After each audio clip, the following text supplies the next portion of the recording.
राज्य में चल रहा है, 2500 डिस्ट्रिक्ट में चल रहा है, 24 डिस्ट्रिक्ट और एक हमारा शहरी निकाय रांची, वहाँ चल रहा है अलग से। इसका मूल उद्देश्य यही है कि नए सिरे से जिलाध्यक्षों का चयन करना है। पहले हमारा प्रखंड कमेटी बना है, ग्राम पंचायत कमेटियाँ बन रही है। अब जिला कांग्रेस समितियों के गठन के लिए अखिल भारतीय कांग्रेस कमेटी के ऑब्जर्वर 10 दिनों के प्रवास पर इस जिला में ठहरे हुए हैं, अलग अलग प्रखंडों में जा रहे हैं, अलग अलग लोगों से मिल रहे हैं, जिला कांग्रेस कमेटी के लोगों से मिल रहे हैं, प्रखंड कांग्रेस कमेटी के लोगों से मिल रहे हैं, सीनियर कांग्रेसियों से मिल रहे हैं, आप जर्नलिस्टों से भी मिल रहे हैं, सिविल सोसाइटी के लोगों से भी मिल रहे हैं, NGO से भी मिल रहे हैं, राजनीतिक संगठन छोड़ करके सामाजिक संगठनों से भी मिल रहे हैं। सारे लोगों से मिल करके एक राय बना रहे हैं, ये समझने का प्रयास कर रहे हैं कि कांग्रेस का कौन सा ऐसा नेता है, कौन सा ऐसा कार्यकर्ता है जिसके अंदर जिला में बेहतर नेतृत्व देने की क्षमता है। इसी की कड़ी में आज कपाली नगर में भी बैठक रखी गई है। कपाली के लोगों से रूबरू हो रहे हैं, कपाली के लोगों का विचार हमारे माननीय ऑब्जर्वर जानने का प्रयास कर रहे हैं और इन तमाम विचारों का संकलन करने के पश्चात ये सारा रिपोर्ट दिल्ली को जाएगा, अखिल भारतीय कांग्रेस कमेटी को जाएगा और इस रिपोर्ट पर बहुत बारीकी से इसका अध्ययन होगा, फिर मंथन होगा और तमाम समीकरणों को ध्यान में रखते हुए अखिल भारतीय कांग्रेस कमेटी नए जिलाध्यक्ष का चयन करेगी और फिर उनके नामों की घोषणा दिल्ली से ही होगी। इन्हीं उद्देश्यों को लेकर के संगठन सृजन अभियान का प्रारंभ सभी जिलों में किया गया है, इस जिले में भी चल रहा है। केवल ये झारखंड राज्य के लिए हो रहा है या फिर ऑल ओवर इंडिया? नहीं, ये पूरे देश में चल रहा है। अभी मध्य प्रदेश में संपन्न हुआ, गुजरात में संपन्न हुआ, महाराष्ट्र में संपन्न हुआ और अभी 4 स्टेट में चल रहा है। हमारा झारखंड में चल रहा है, उड़ीसा में चल रहा है, पंजाब में चल रहा है, उत्तराखंड में चल रहा है और ये पूरे देश में लागू होगा। इन 4 स्टेट के बाद फिर दूसरे 4 स्टेट 5 स्टेट को चुनेंगे जहाँ संगठन सृजन अभियान होगा।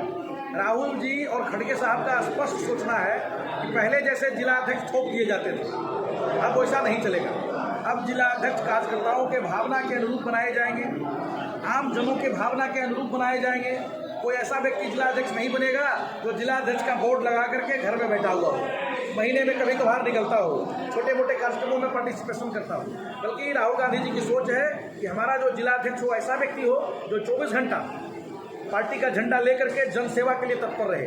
चाहे कपाली की समस्या हो, चाहे ईचागढ़ की समस्या हो, चाहे नीमडी की समस्या हो, चाहे कुकुर की समस्या हो, चाहे चांडिल की समस्या हो, चाहे आदित्यपुर की समस्या हो, चाहे गमरिया की समस्या हो, चाहे खरसामा की समस्या हो, चाहे कुचाई की समस्या हो, चाहे राजनगर की समस्या हो, कहीं की भी समस्या हो उसकी जानकारी हमारे जिलाध्यक्ष को होनी चाहिए और ऐसा व्यक्ति जिलाध्यक्ष बने जो उन समस्याओं के निदान के लिए लड़ाई लड़ सके।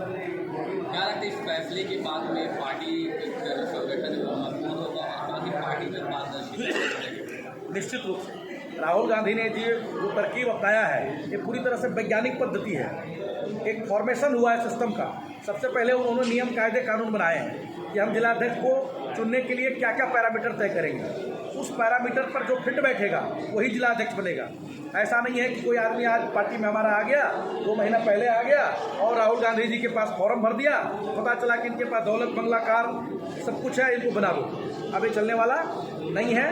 अब जो फॉर्मेट है उस फॉर्मेट में स्पष्ट निर्देश है कि जो पार्टी के लिए कम से कम 4-5 साल काम करेगा सक्रिय कार्यकर्ता के रूप में, पदाधिकारी के रूप में, उसी को हम जिलाध्यक्ष बनाएंगे। और उसी प्रयासों को आगे बढ़ाने के लिए बहुत ही जिम्मेवार व्यक्ति डॉक्टर विश्वरंजन मोहंती जी, बहुत ही ईमानदार व्यक्ति डॉक्टर विश्वरंजन मोहंती जी को यहाँ का प्रभारी बनाया गया है, ऑब्जर्वर बनाया गया है। और मुझे पूरा भरोसा है ये पूरा प्रक्रिया ईमानदारी पूर्वक, पारदर्शिता पूर्वक संपन्न होगा, कहीं किसी प्रकार का कोई बट नहीं चलेगा। राहुल गांधी जी ने जो वोटर अधिकार यात्रा को बड़े पैमाने पर इंडिया में चलाया और कहीं ना कहीं बहुत हद तक सफलता भी उसको मिली, उसका क्या इम्पैक्ट इस प्रोग्राम पे पड़ेगा? लोग ज़्यादा से ज़्यादा कांग्रेस का दामन थामने की कोशिश करेंगे, लग रहा है आपको ऐसा?